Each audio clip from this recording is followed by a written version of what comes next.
Hi everyone, Ishpreet here. Welcome back to Slick and Natty. Today's video is for the brides to be, or for those who have a friend or a sister or anybody in the family who's going to be a bride soon.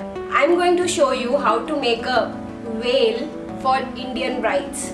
The picture that you saw in the beginning of the video is from my wedding when I had worn a salwar suit for my Gurudwara Pheras, and in order to make the whole look a little different and out of the ordinary, I had got a veil made and got it attached to my dupatta, and it resulted in absolutely beautiful pictures.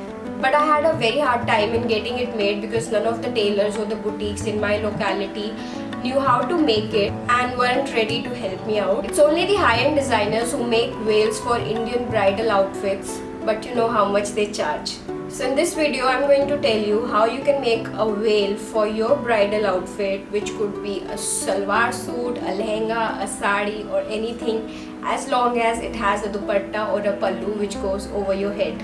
So let's start.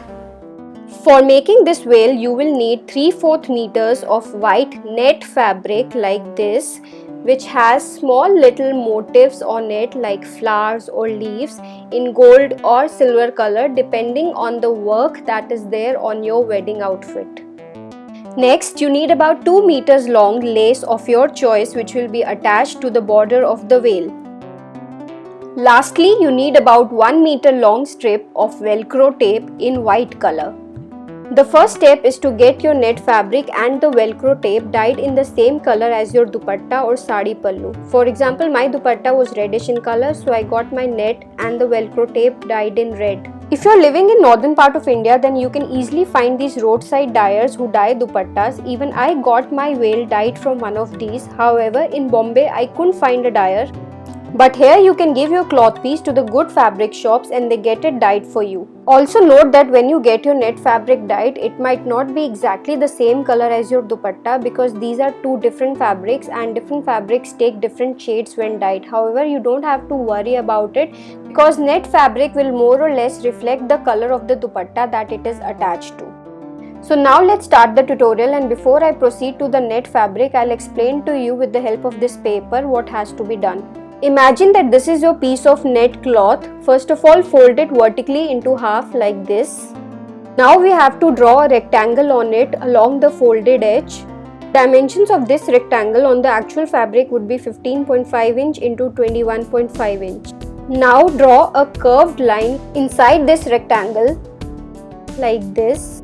After this, draw a line above the upper horizontal line and around the curved line, leaving a margin of 2 inches which will be used for hemming.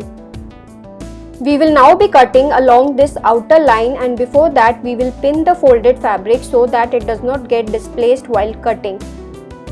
After cutting, open up the folded fabric and this should be the shape that you get. Now let's repeat these steps on the actual fabric. First, I am folding it into half. Next, I am drawing the rectangle with width 15.5 inch and length 21.5 inch. You can increase the width by about half an inch if you have a wide face. And now I will draw a curved line inside the rectangle just like I had drawn on paper. Finally, I am drawing the outer line at a margin of 2 inches from the inner line. You can see the outer line here in purple color. Throughout, it is at a distance of 2 inches from the inner line. Pin the folded fabric at various places so that it does not get displaced while cutting, and now cut along the outer line.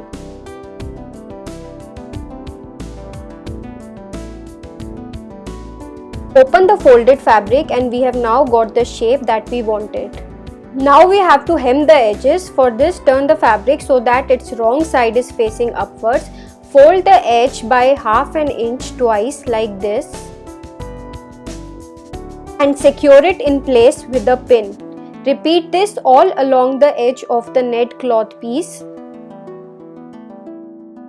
and then start stitching along the lower edge of the fold. Here I am using a different colored thread so that it is visible to you, but you will obviously use the same colored thread as your net. After this, give a second stitch along the upper border of the fold. You can also use a sewing machine for this if you have one, or even get it done from a tailor. Like this, hem the entire edge of the veil.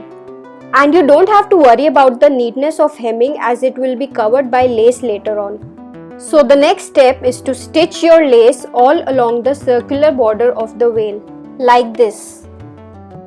And now it's time to attach the velcro tape. Velcro tape has two parts which attach to each other like this. One part you have to stitch to the veil on its top horizontal edge like this, and please note that you have to attach it on the right side of the veil. The second part has to be stitched to one of the edges of the dupatta on its back side and in the center like this. Please note that in case of dupatta, the velcro will be attached on the back side, whereas in case of veil, it has to be attached on the front side. The veil is now ready, and let me show you how it will be attached to the dupatta. Imagine that this box is some pretty lady's head. So I'll put the dupatta on it, and you can see the velcro tape here. Let's take the veil now, and with its right side facing in the front, start attaching its velcro tape to the velcro tape on the dupatta from one end to the other.